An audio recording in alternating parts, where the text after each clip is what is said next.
রাস্তার টোকাইরা কখনো ছাত্রছাত্রী মা বোনদের ইজ্জত বুঝবে না।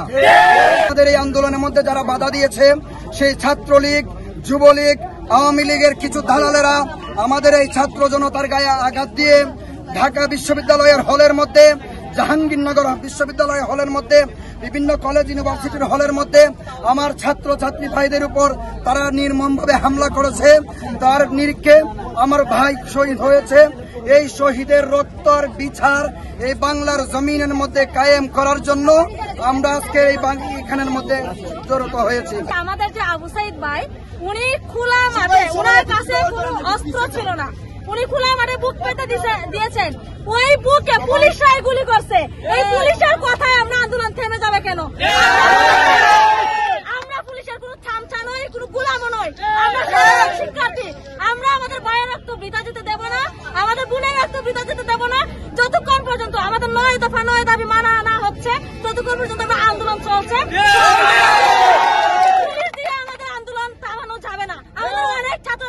পুলিশ গ্রেফতার করেছে, এখনো তো কাউকে ছাড়া নাই, উল্টা তাদেরকে হুমকি দিয়ে, সমন্বয়কদেরকে হুমকি দিয়ে কি করছে যে আমাদের আন্দোলন প্রতিহত করার চেষ্টা করছে। এমন পুলিশ আমাদের বাংলাদেশ, আমরা তাদের কথা মানবো না। আমরা রাজপথে আছি, রাজপথে থাকবো যতক্ষণ পর্যন্ত আমাদের দাবি আদায় না হবে। প্রয়োজনে আবু সাইদ ভাইয়ের মতো আমরা বুক পেতে গুলি খাবো, তবু আমাদের পুলিশের কথা আমরা আন্দোলন থামানো যাবে না। যমুনা আছে বলে যমুনা রেফ্রিজারেটর, খাবার ফ্রেশ তো লাইফ জম্পেশ। এখানে ঘোষণা দিয়েছি, আমাদের পর্যাপ্ত লোকের অভাবের কারণে আমরা আজ রাস্তা ব্লকেট করতে পারি নাই। আমাদের আইন শৃঙ্খলা বাহিনী যারা আছেন তারাও আমাদেরকে বলেছেন, আমরা তাদেরকে সম্মান জ্ঞাপন সাথে আজকে আমরা আমাদের কর্মসূচি এখানে শেষ করে আমরা আজকে চলে যাব। শোনেন না ভাই, না ভাই, ভাই কোন কারণে আন্দোলন এখানে ধরা পড়লে যদি না শুনেন ভাই, এই ব্রাদার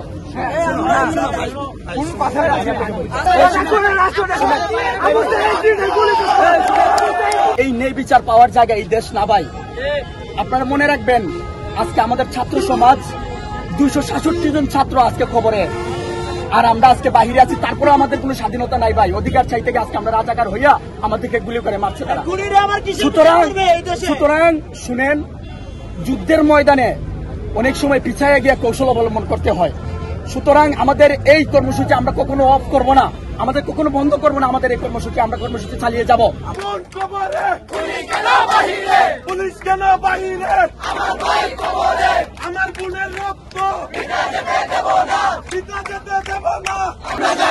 হয়ে গেলাম রাজাকার, আমার ভাই বলো কেন?